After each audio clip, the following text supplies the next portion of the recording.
Swayam Prabha. Digital India. Educated India.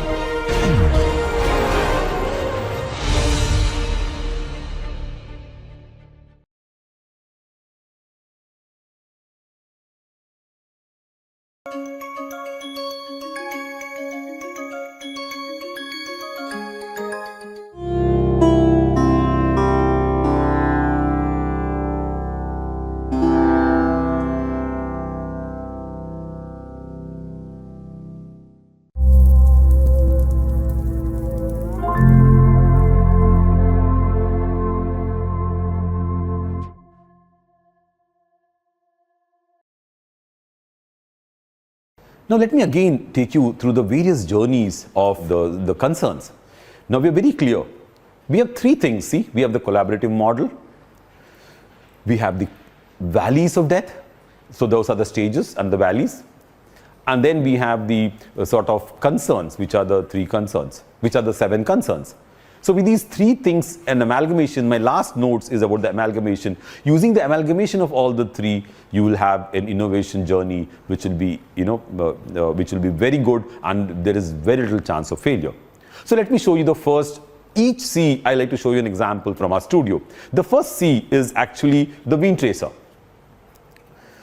People actually go to give blood to banks, to the blood banks, and when you go to give blood to blood banks, there's a problem that you end up having, like serious problems, like multiple pricks if you're obese, or if your veins are, deep inside, you have a problem of things. So, this particular, vein tracer actually, basically can actually trace the veins because of infrared light, and it's a very simple product. We have, we worked a lot on the various design options. It's a student project, and now we have actually, tried to manufacture it ourselves. We built 20 pilot production pieces, and then finally we actually transferred the technology to a company which is very good in medical products called Colmed. So till I didn't do the transfer, the product was not going anywhere. So we now know that companies which are efficient in the next processes of marketing, distribution, network, and servicing, we need to take our products forward. So this product is there, in the market now. And we talk about the cause. The cause was, you should be able to see the veins so that people who come to donate blood don't get the pain. And this was identified by students by going to the blood banks. This is part of a course in IDC, and we took this forward. Let me show you the next project. This was not a course, but a project where one of my very good students worked on a problem for CRPF. CRPF commander Sadanand Date, who was also in 9/11, he was shot in 9/11 in the Kama hospital. He was the one who kept the terrorists at bay nearly for 30 minutes. He's the one who was very, very close to us. He talked a lot about the thing, and then he went to CRPF and he said, "Professors, you have to visit our site. You have to come and experience what our Jawans go through." So one of my colleagues, Professor Hemendra Arya, went to the field, and he came back, and every day, and we stay in the same building, every day he would tell me in the lift that, "Professor Chakravarthy, we need to do something for the water." Because the biggest challenge for my CRPF Jawans is they have long duration errands, and during those errands they get extended, and they actually lose hydration, because water is the biggest problem. And actually the local population sometimes are very hostile, and they also poison the water sources. You can see how we came up with this wonderful concept completely by lot of interaction with the CRPF. Every stage our CRPF Jawans would come to IDC, we would go to their barracks, and it was unbelievable, because I myself thought, what is there in a water bottle? We can easily design and we can make it happen. But every detail in this water bottle, what you see, has been actually, there's an input from the CRPF Jawans. Let me quickly show you a small video on what the student made when she came up. So after the student project was over, we actually built the whole prototype, and then we took this forward.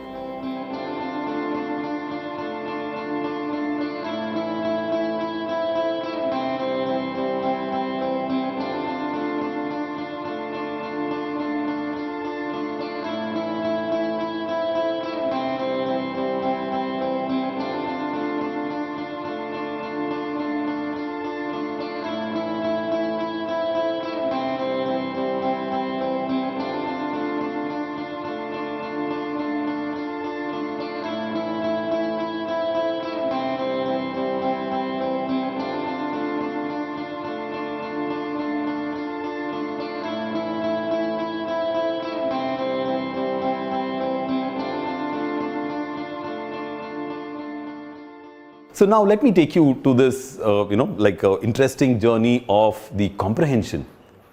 I had another, student of mine called Avinash.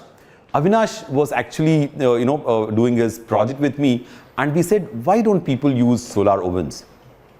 And, and then we went and studied all the people using solar ovens. Very few people were there who were using solar ovens because it was a box type oven and you had to actually open the oven and it's very cumbersome. Let me quickly take you to Avinash, to his desk. He's our design head, and he's also working. You can see the that's Avinash, the type of models he's working on and the type of design. We've nearly come up with the pilot production now. Most of our colleagues now are actually working on development, and we will like to show you. We installed one in our studio, and Trupti, you can actually Trupti will open the oven and show you the type of oven it is. We built the convenience of bringing the oven into the house. So it's fitted in the window. So when you fit in the window, you have the convenience of opening from inside the house, and we use the best technologies on campus. We have technologies of thermal analysis. We have Professor from Energy Sciences, Professor Kedare and Professor Modi helping us with the dynamics and the working aspects. We have Professor Dusani and other colleagues from Material Science helping us with the coatings. We have professors from our design department itself, helping us with how we can actually look at the shape and design. And the most important, we have our director, Professor Devang Kakkar, who would say, Chakravarthy, we want this product to look great. It has to look like a contemporary consumer product. So that's what we see. In fact, even now, it's extremely hot. In weathers like Bombay, we can cook rice. And you can just imagine if you take this product to Jaipur or to Ahmedabad, it was really, really popular. And here, we are just using greenhouse effect. And there is special technology of rheology. I have my colleagues from IIT Delhi who are specialists in polymer science, and they help us with the double-walled polycarbonate, which is a special property of taking the heat waves inside and not letting any heat waves go out. And that's the reason, without any reflector, we are able to make this oven which is working. And it actually fits like like window air conditioner, and it is very, very convenient to use. So now we are in the pilot production of this oven, and we're looking forward to take this to the market, and we're looking for technology transfer, help in this. So now let me take you to the next C. I'm actually highlighting each C in this journey, where we are saying that we were looking at how we designed various projects for various aspects. This is a very, very tough and very interesting project we did for designing a palki for Vaishno Devi. And this palki is a very interesting story where we had to collaborate, and the check became very important here. What type of checklist we make for ourselves, and we had to go through multiple prototypes to come up with the final prototype. And I will like to show you the type of design we did. We collaborated with NITI. NITI was our ergonomics partner. They support us on design and ergonomics. We had support from Jindal again. They helped us in manufacturing and developing the product. And we also had our material people helping us with the stainless steel pipes. And what is interesting is a lot of people said, why don't you use plastics? Why don't you use resins? But we also have to look at the longevity of the product. We have to look at how the product will last. And now we are very, very happy to inform you that we did the pilot production. That has gone very well. And now we have 100 palkis in Vaishno Devi. So when you go next to Vaishno Devi, Mata Vaishno Devi shrine, you'll be able to ride one of the palkis if you're not able to walk up the hill. Let me show you the video which actually captures all aspects of collaboration, research. We had our structural engineering professor. The whole, the beauty of this design is that we had very good structural, support from our civil engineering professors, Professor Desai, who support us on this. And because of the structural support, we could actually reduce the weight to 34 kilos from, nearly 50 to 30, and every kilo counts in that terrain and then situation. So let me show you this video. It's a little longer, but we like to show you the video. Shri Mata Vaishno Devi shrine में पहुंचने के लिए बहुत से साधनों का प्रयोग होता है और उन साधनों में पालकी एक बहुत महत्वपूर्ण साधन है और जिसका उपयोग जो है हमारे जो अशक्त और वृद्ध लोग हैं वो करते हैं। लेकिन इस पालकी को कैरी करने वाले पोर्टर्स की बहुत सी परेशानियां हैं क्योंकि उसका पालकी का वज़न काफ़ी होता है और 13 किलोमीटर के इस ट्रैक पे उसको ले करके जाना एक काफ़ी पेनफुल मैं कहूँगा कि काम है जिसको इम्प्रूव करने की ज़रूरत समझी गई।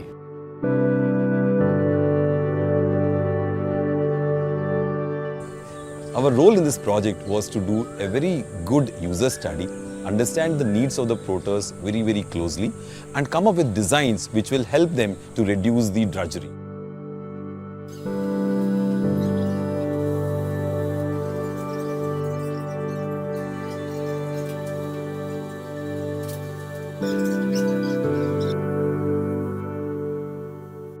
While IDC put up a design, we came up with ergonomic studies, their biomechanics system, where the load is coming. We found the shoulder and back were two areas where the lower back was two areas where a load was very heavy, and we looked at how we can reduce that load by doing proper design. The final design was lightweight and robust. We could reduce the weight to 34 kilos from around 50 to 54 kilos, and this made a large impact on the comfort of the porters.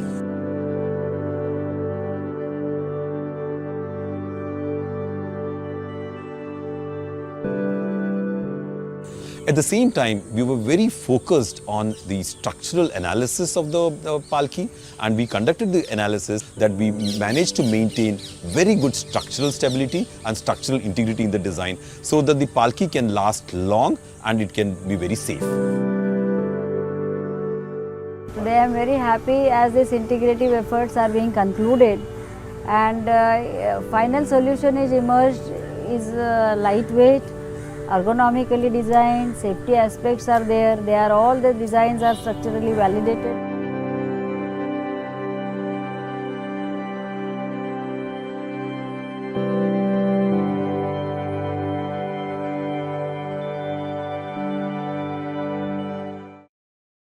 So we take our sort of, we get projects from our principal scientific advisor to the Prime Minister's office, and we've done, this project from there. We also have some very interesting projects. In the end, I want to show you how we took research-led innovation forward. That also we will show you slowly. So here we have, the same, I already discussed this at length, the fifth C, the conception. We have a very good idea of how we conceive this box, and we came forward with this round top on the box. I talked about this quite a bit in my 7 concerns for innovation. So we will now show you the crafting. Again, that's what I was saying, that you can see the comparison between the old and the new, and the final design is actually red, and nobody can mistake this product for the letterbox, and that was very, very important in the design journey. So we have learnt the hard way. Even doing so much work, we compromise on user studies sometime. We don't do the type of user study we need, where we need to go not convenient locations like you're in the city, you just go around in the city and ask for studies, but you look at a national level of user study and take things forward. And then, of course, my 7th C was a connection where we have a very good example of all our petrol pumps taking forward. So we are fortunate that for the last nearly 10 years we have set up a design innovation center. Thanks to our Ministry of Human Resource and Development, they have now set up 20 design innovation centers all over the country, and because of these design innovation centers we are able to do all these projects. We have a lot of projects on our, on our annual. We will not be able to discuss all, but I would like to, stop the lecture by showcasing one very important aspect of research-led innovation. We've not been doing much on that. The whole country is behind. We are very, very high end on research. We got one of the best agricultural researchers in the country, but where is our agriculture? We have some of the best researchers in our defense. Where is our equipment?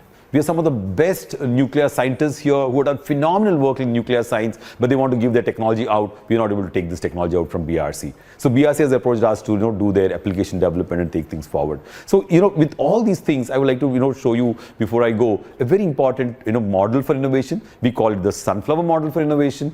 After the animation, I'd like to speak to you about the model.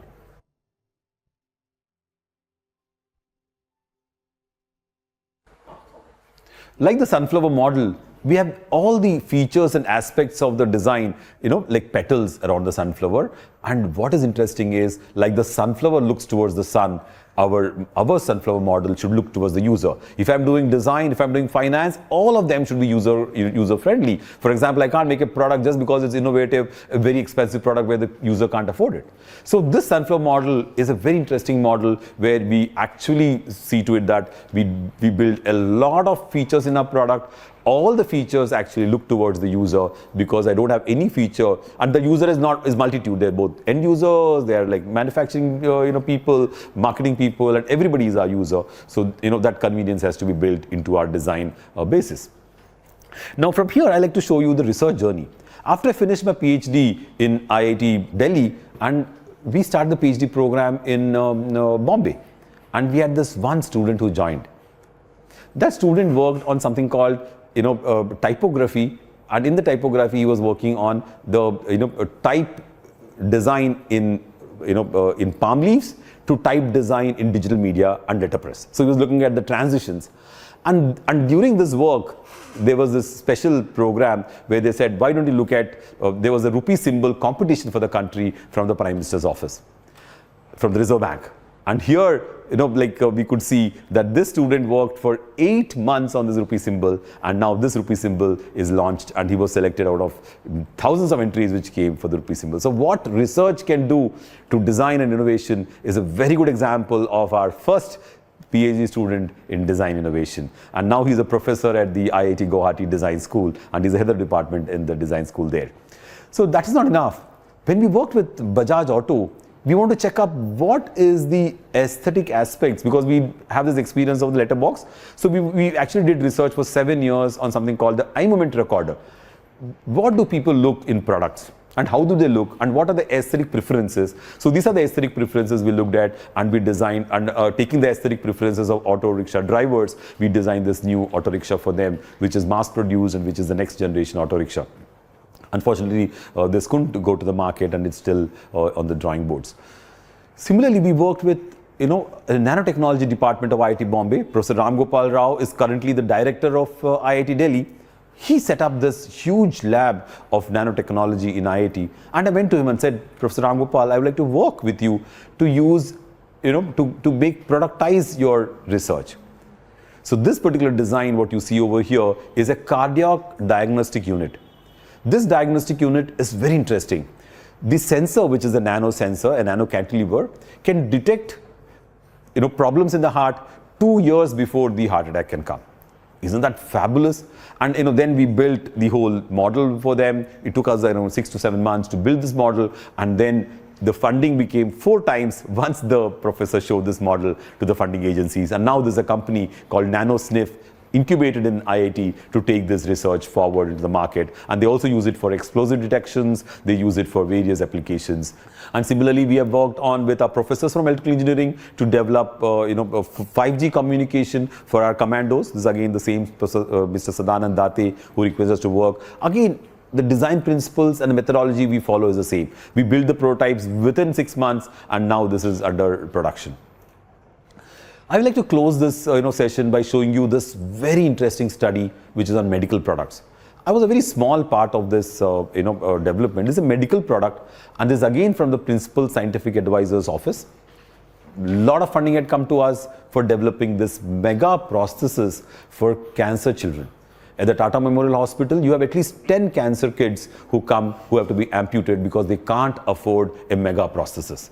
This is one of the most exotic materials using titanium.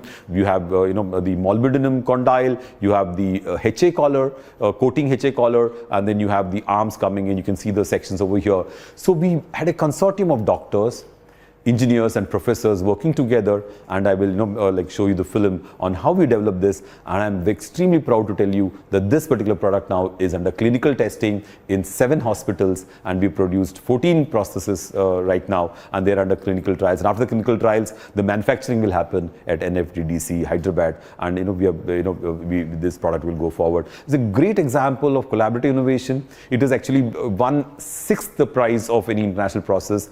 And what is interesting is, when you do innovation today, you're not stuck with old data. The Stryker and the largest companies in the world are stuck with legacy. When you start new, and you can leapfrog people, the earlier companies. That's why startups are doing very well, and we must understand that that agility is very, very important to take things forward. So let me now quickly show you the video of the TKP.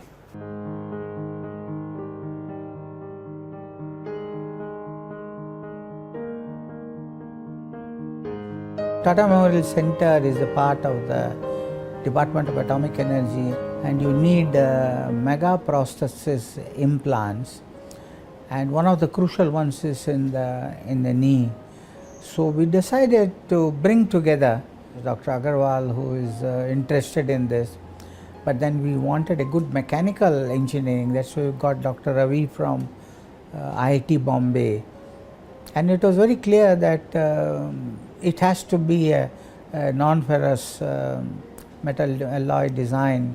So we brought in the NFTDC from Hyderabad, Dr. Balasubramaniam, and this is an excellent example of how people with different competences can work together and then create a world-class product. When Dr. Manish Agarwal had met Dr. R. Chidambaram, the principal scientific advisor to the Government of India, and that is when he shared with Dr. Chidambaram the fact that he had a wonderful idea of a project with a lot of societal implications.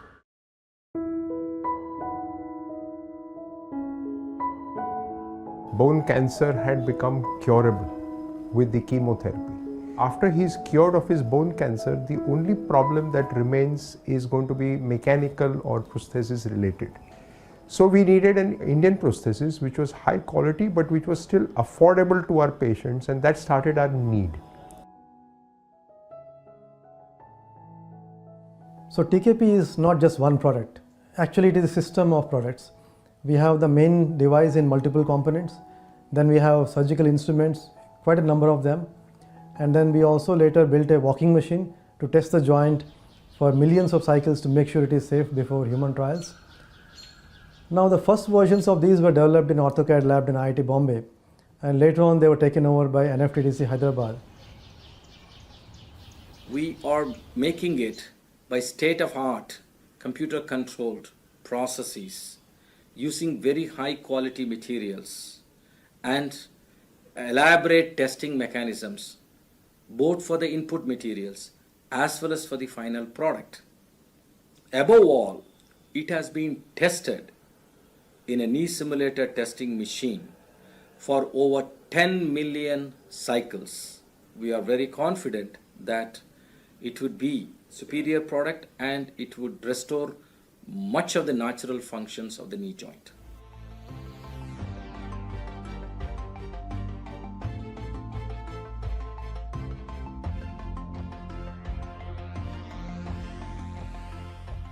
Our Indian patients, they will get the best possible implant and the best possible treatment at almost 1/4 the cost of what they have to pay for getting this important implant in their body for such a serious condition such as cancer.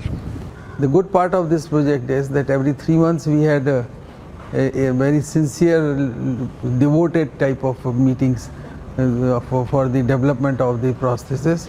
After the year 2012, there were a lot of changes in the guidelines and the law regarding the clinical trials, and I had been giving inputs regarding those.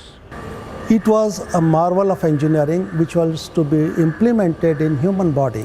We were able to develop further team of next generation of scientists and engineers.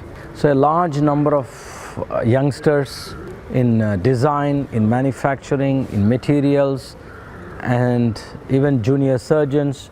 we're looking at how we could redesign some of the armamentarium which is used to operate upon and put the process in the human body, as well as work on the packaging and making the whole product and the processes very user friendly and convenient for the doctors, as well as convenient for the systems to take this thing forward. The seed of AutoCAD, the TKP project, which was sown in 2007-2010 with the first phase of the project, has now grown into actually a big tree with many branches. This tree, BETIC, or Biomedical Engineering and Technology Incubation Center at IIT Bombay, with 7 other institutions, engineering as well as medical across Maharashtra, who are now developing many more different types of medical devices, affordable, reliable, suitable for the local population. But now we have at least reached the stage of clinical trial, and hopefully in another couple of years we would have these implants functioning well into our patients. And I want to see the day where I choose an Indian implant not because it is cheap, but because it's the best implant in the world. And this is an example how we can bring together the exceptional capabilities that exist in different organizations, but they are complementary to one another. And if you synergize them, and then of course you are able to make world-class products.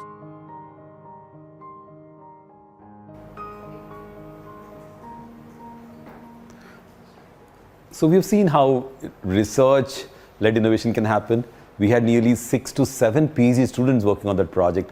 We had nearly 20 to 30 MTech students working on that. And we had a whole teams of doctors from AIIMS, doctors from Chandigarh, doctors from different hospitals, as well as we had the NFTDC, as you've seen, supporting us on the development.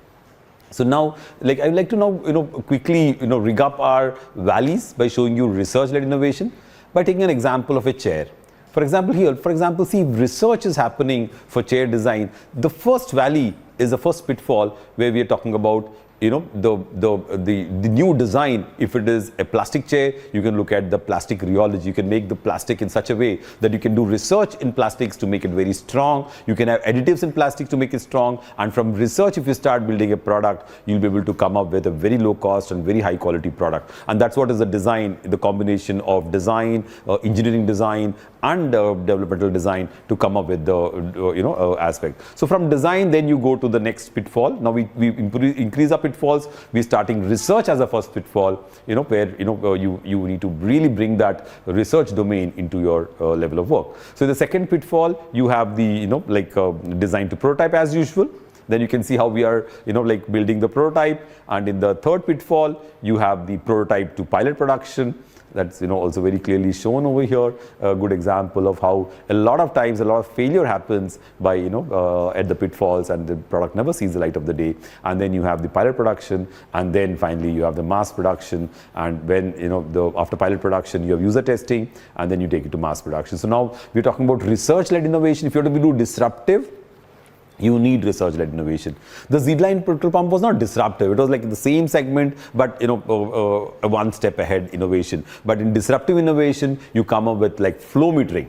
You don't meter by positive displacement pump, but you meter by flow. That's a disruptive technology. That needs research. And I'm very glad to say that our Department of Mechanical Engineering has hydraulics professors who work on flow metering, and we're going to use their strength to come up with the next generation petrol pump. Thank you very much for being with us.